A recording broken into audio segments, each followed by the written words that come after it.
بسم اللہ الرحمن الرحیم۔ السلام علیکم ورحمۃ اللہ وبرکاتہ۔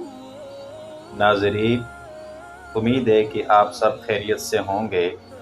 ہماری دعا ہے کہ اللہ تعالیٰ آپ کو صحت، سلامتی، عافیت اور خوشی والی زندگی عطا فرمائے۔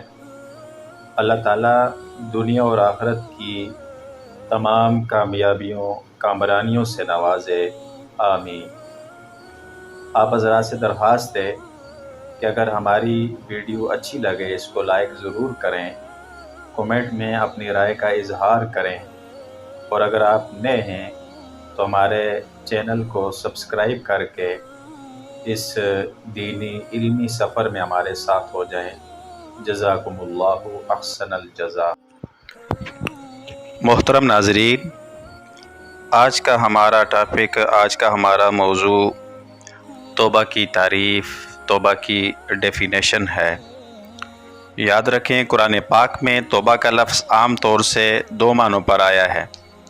نمبر ایک، کسی بندے کا گناہوں کو چھوڑ دینا، یعنی گناہ چھوڑ کر نیکیوں کی طرف پلٹ آنا، نیکیوں کی طرف رجوع کرنا۔ اللہ تعالیٰ نے سورہ طٰہٰ کی آیت نمبر 82 میں اسی معنی کو بیان فرمایا ہے۔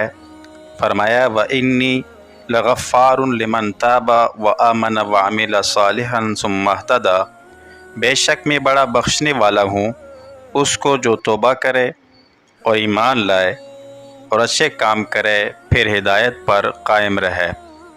نمبر دو، اللہ تعالیٰ کا بندے کی توبہ کو قبول فرمانا، یعنی توبہ کا ایک معنی یہ بھی ہے توبہ کو قبول کرنا۔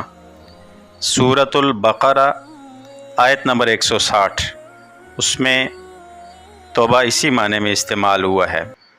اللہ تعالیٰ فرماتے ہیں اِلَّا الَّذِينَ تَابُوا، مگر وہ لوگ جنہوں نے توبہ کی، وَأَصْلَحُوا اور اصلاح کی، وَبَيَّنُوا اور ظاہر کر دیا، فَأُولَٰئِكَ أَتُوبُ عَلَيْهِمْ پس یہی لوگ ہیں میں ان کی توبہ کو قبول کرتا ہوں۔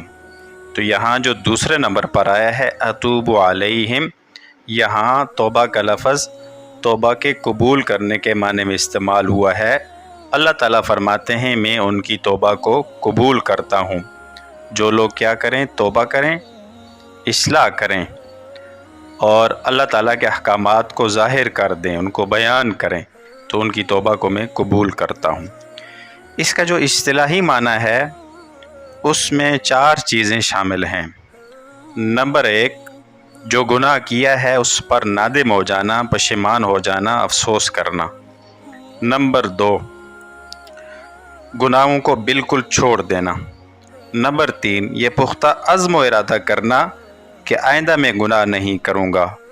نمبر 4، اگر اس گناہ کا تعلق حقوق العباد سے ہے، بندوں کے حق سے ہے، تو بندوں سے جا کر معاف کرانا۔ اللہ سے دعا ہے کہ اللہ تعالیٰ مجھے اور آپ کو سمجھنے کی، یاد رکھنے کی، عمل کی توفیق عطا فرمائے۔